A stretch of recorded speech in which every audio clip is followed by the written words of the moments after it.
There's headlines in the Northern Territory News such as Croc and load, man bashed by prawn, and sexy granny drought. I have noticed there's a bit of a sexy granny drought going on. Just in the limited time I've been here. It's a You're real an exception, obviously. It's a real page turner. Stop it. Sorry, Put your carry on. crocodile G-string away. Howard Weiner Bartholomew went inside Australia's quirkiest newspaper.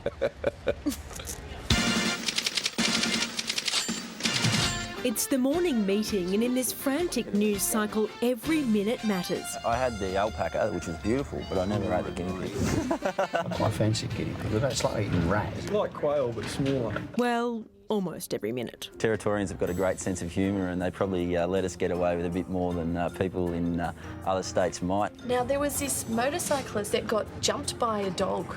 Do we know whose dog it is? The content may be crazy, but this is a professional outfit. I must admit, Matt, I'm a little disappointed you're not wearing a singlet top and stubbies and holding a beer while you're at your desk here, to be honest. Well, apparently one of the ex-editors, when the NT News was set up in an old tin shed, the office, he used to wear stubby shorts and thongs to work, so maybe we need to relax the dress code here. Originally from Victoria, Matt Cunningham is the unlikely editor of Australia's nuttiest newspaper, the NT News.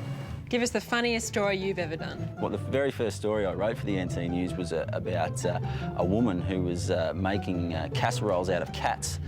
She's calling them catterolls. Combining the complementary flavours of cat and quandong. Wrote, a couple of sentences about it, filed my story, and he came back to me and said, "Mate, what are you doing? We want a lead story on that. That's going to, lead page 3." And I was like, wow, got to do some serious news sense adjusting here. There is, of course, serious news here too. When Cyclone Tracy ripped through Darwin in 1974, the Northern Territory News had to stop the presses. It was a few days after Cyclone Tracy that the paper was back up and running, but that's the only time when the NT News is not published. And then there was President Obama's visit just last year. What do you think he made of the Northern Territory News commemorative paper hat? Oh, he loved it, I reckon. There were thousands of people in Darwin wearing this thing when he visited. The Croc insurance, which was front page news, even featured in the president's speech. I was just presented with the most unique gift I've ever received as president, crocodile insurance. I think the US president, if he didn't know about the NT News before he visited here, he certainly does now.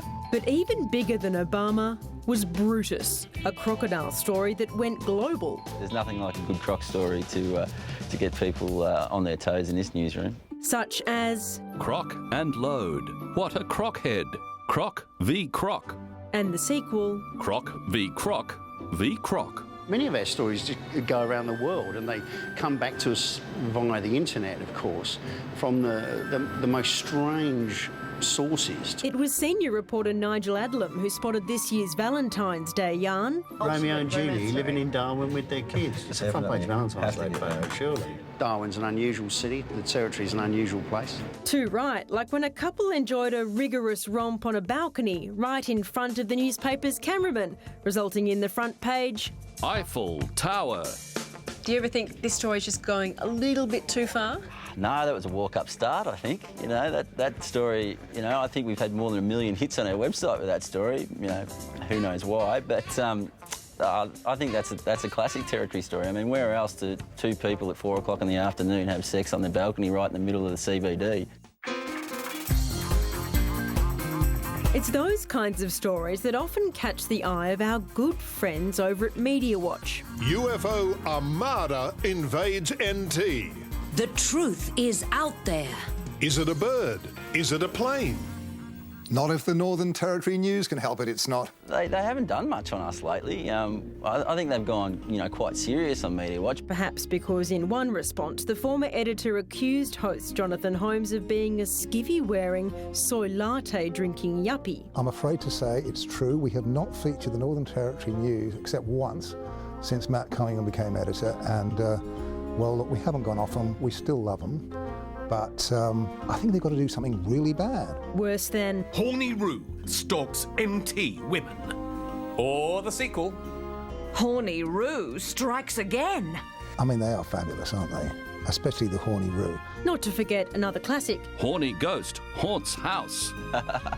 Oh, his name was Kevin, actually, and he was in a house here in Darwin, and he scared the living daylights out of the family who was living there. It seems only one story will make the cynics cut now. Potentially a Croc alien hybrid. Well, that would be a story, wouldn't it? It would be a big story for the NTUs, and I think it would be stupid enough to just about get them back on Media Watch. Headlined, Croc of... Well, that needs some work. I realised I was Croc obsessed, but I didn't realise it was such a hotbed. Why is everything horny up ghosts. here? Well, you know, it's Darwin. It's the heat. What happens to you? It's the heat.